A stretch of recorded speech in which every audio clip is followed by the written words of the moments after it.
嗨，嗨，大家好，这里是绿色健康频道。啃老族大家都听过对吧？一直以来都是网络上别人瞧不起的人下人，现实中也出现过把父母啃破产的案例。但你有听过把父母啃死的吗？我说的不是经济上的啃死，而是物理上的啃死。这自由的米利坚啊，就有这么一个疯批怪人，只因父母停止给他提供经济支持，他就把双亲肢解融化了。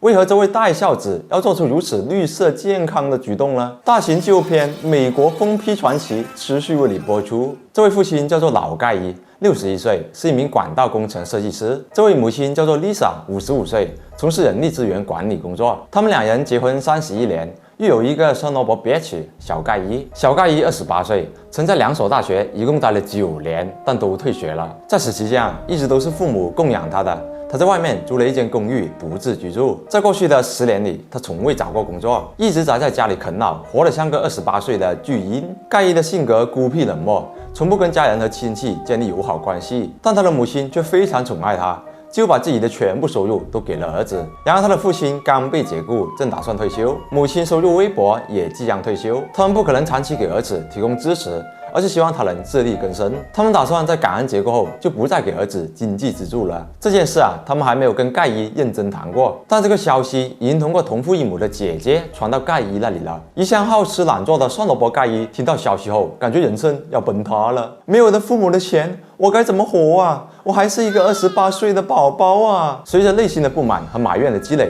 盖伊最终决定从宝宝逆转成畜生。既然你们不给，那我就自己去拿。2016年11月24日，美国田纳西州感恩节，盖伊和父母以及同父异母的3个姐妹在父母家举行了感恩节活动。在此之前父母已经把这间房子卖掉了，准备2周后搬回家乡居住，留下儿子独自生活。他们都期待着1个月后能在家乡再次圣诞团聚。然而他们不会想到，这一家人永远都团聚不了了，因为他们的儿子即将在如此美好的感恩节用实际行动对父母表示感恩。2天后26日，3个姐妹团聚完都离开了，家里的食材已经吃完。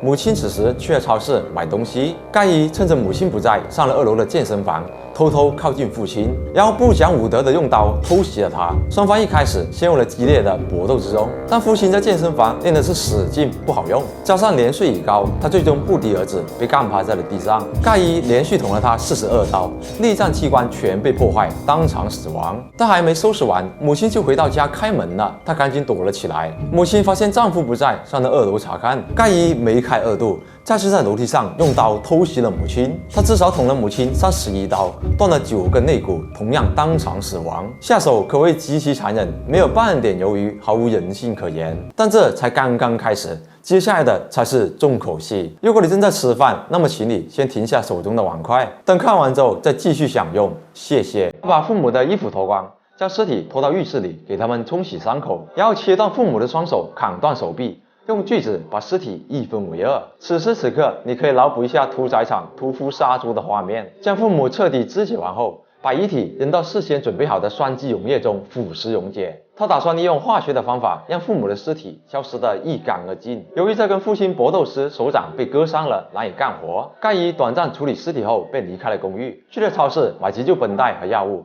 并到学校的诊所接受治疗。他打算等伤口包扎好后再回来处理尸体。2天后，周一，正常来说母亲应该上班，但公司主管发现他并没有来，打电话也关机。主管觉得他可能出了什么问题，便报了警。警方来到了老盖伊夫妇的家，发现前门没有锁，透过门缝，他们能感受到屋子在散发着一股热量，而且充斥着一阵刺鼻的化学气味。地上散落着培根、香肠等食品杂物，看上去空无一人。再往里走，能看到墙上和地板上都有血迹，到处摆放着沾血的衣服。为什么房屋会散发着一股热量呢？他们发现原来是恒温器被设置成了32度。然后在桌子上还发现了老盖伊夫妇的钱包以及一把大锤。来到厨房搜索，他们发现有一个锅正在沸腾的煮着东西。什么东西了？打开一看，原来是一颗人头，大部分的皮肤已经被溶解了。而这个头就是盖伊母亲的。如此惊悚的画面，现场的警察也表示感到生理不适。他们上了2楼，发现地板上有一双断手，他父亲的，能看到明显的刀伤和挣扎的痕迹，而且房间周围到处布满了血迹和打斗的迹象。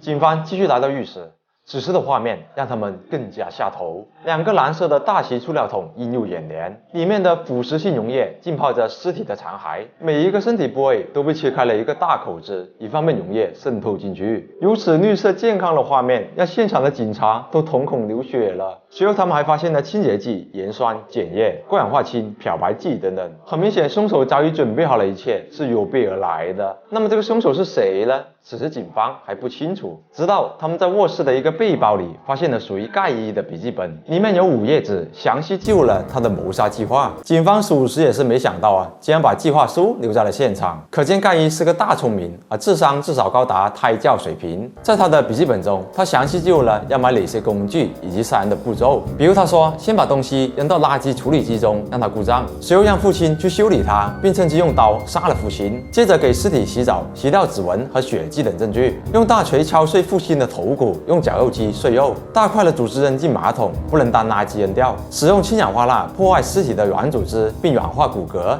以方便运输，每小时涂抹1次，加快该过程，把房屋的暖气调到32度，加速分解和融化指纹。他还打算用汽油和卷发器引燃房屋，又或者用供水淹没整间房子，以进一步掩盖和销毁证据，然后给母亲的手机设置自动短信回复，以证明他还活着，而我不在场。那他设计这个谋杀计划是为了什么呢？笔记本上明确地写出了他的动机：钱。盖伊知道父母买了保险，直到他们死了，他便可获得50万保费。他写道：他失踪了，死了，50万美元保险将全部属于我。我明白了整件事情，并且他还详细地列出了父母的财产，包括如何获得他们的房子、汽车、存款等等。而从这些内容中隐约可以看出，盖伊似乎原本是想设计一个计划的，就是先把父母杀死，然后只肢解母亲的尸体，将母亲含有 DNA 的肉弄到父亲的指甲里，以陷害父亲，接着清理和烧毁部分房屋，伪造一个父亲杀死母亲的场景。但很明显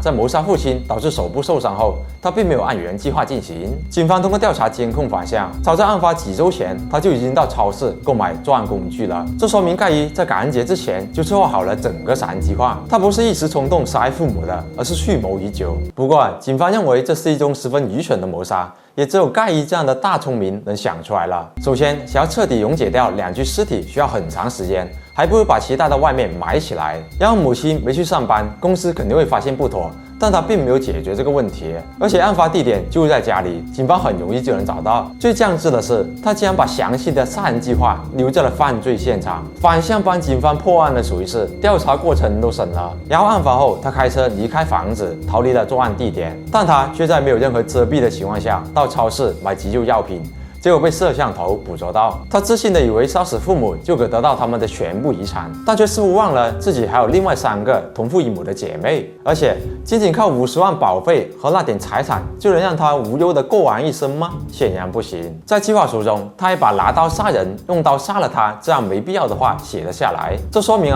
他其实并没有十足的把握和信心。他连杀人最基础的理念都没搞懂，他是怎么好意思杀人的？后来法官也表示他自认为自己比实际更聪明，但实际上他啥也不是。反正在如此多漏洞线索的情况下，他根本不可能瞒天过海。仅仅3天后，盖伊就被逮捕了。当时他正打算驾驶车辆逃离自己的公寓，警方在他的后备箱里发现了绞肉机。被逮捕后他对所有的指控均不认罪。然而在法庭上，辩护律师没有给他出示任何无罪证明。检察官将盖伊的所作所为描述为人类残骸的恶魔炖肉。一位法官声称，这是他从业25年来见过最极端的虐尸形式。整个审判过程持续4天，他的姐妹和亲戚们都对他的残忍行为和父母的死感到愤怒和悲痛，而盖伊却从头到尾呆坐在座位上，除了冷漠，没有表现出任何情绪，仿佛这件事跟自己没有关系，他毫不在乎。根据在场的法官说，盖伊在审判期间没有表现出一丝悔意，甚至还对自己的行为感到自豪。他们说盖伊身上有一种堕落的思想，这种思想不会随着时间而改变，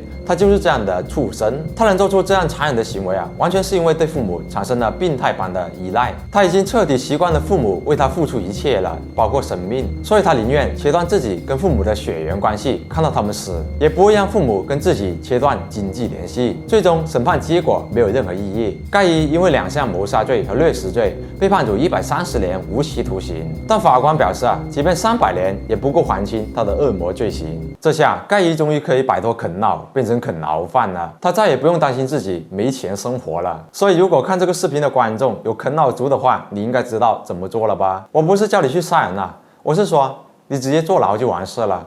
当然，我还是希望你自己能熊起来。好的，那本期视频就到这里了。如果你喜欢的话，记得点赞关注，熄灯看片不迷路。这是你的男朋友，我们下期再见，拜拜。